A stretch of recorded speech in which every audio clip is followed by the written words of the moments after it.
पहली रात को पूरे जोश के साथ सोता हूँ कि आज सुबह 3 बजे उठकर पूरे 2 चैप्टर खत्म कर दूंगा, लेकिन सुबह जब अलार्म बजता है तो उसे बंद करके फिर से सो जाता हूँ और ऐसा ही करते करते पूरा साल खत्म हो गया।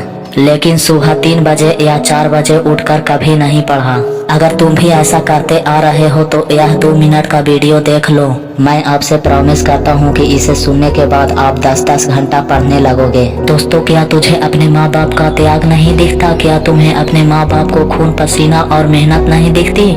तुम्हारे माँ बाप कोई काम नहीं बताते यह सोचकर कि मेरा बेटा और बेटी पढ़ाई कर रही है, लेकिन तुम सोशल मीडिया पर टाइम पास कर देते हो और 2-3 घंटा फोन चलाने के बाद जब थक जाते हो तो फिर सोचते हो कि चलो थोड़ा देरी पढ़ लेता हूँ और 2-3 घंटा पढ़ने के बाद फिर कॉपी किताब बंद कर देते हो। दोस्त, यह सब तुम किसको धोखा दे रहे हो, अपने आप को कि माँ बाप को? एक बार अपने दिल पर हाथ रख कर सोचो, जब कोई तुम्हारे माँ बाप से पूछेंगे कि तुम्हारा बेटा या बेटी इस बार एग्जाम दिया था, कितना नंबर आया है, तो उस समय क्या कहेंगे तुम्हारे माँ बाप? क्या यही कहेंगे कि नंबर कम आया है? यह कहते समय कितना शर्म आएगा, कितनी इंसल्टी होगी। जरा सोचो, क्या तुम अपने माँ बाप के लिए इतना भी नहीं कर सकते? गांव समाज में सर झुकाकर नहीं बल्कि उठाकर गर्व से कहे कि मेरा बेटा या बेटी 95% बनाया है। जब कोई दोस्त या रिश्तेदार वाले फोन करके तुमसे पूछेंगे कि तुम्हारा कितना नंबर आया है तो क्या जवाब दोगे? जरा सोचो, तुम्हारे पास कोई जवाब नहीं होगा और फिर वही लोग बोलेंगे कि वो तो पढ़ाई करता ही नहीं था,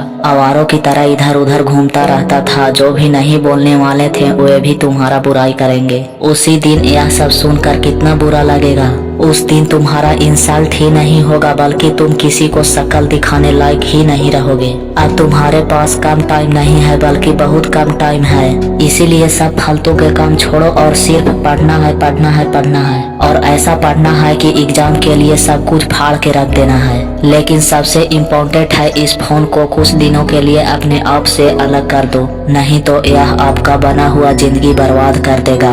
यह मोबाइल फोन आपका दुश्मन है, इसीलिए प्लीज अपनी तरफ से पूरी जी जान लगा दो पढ़ाई करने के लिए। लग जाओ तैयारी के लिए यार। मैं आप सभी के लिए दुआ करूंगा कि आपका एग्जाम अच्छा जाए और रिजल्ट भी शानदार आए।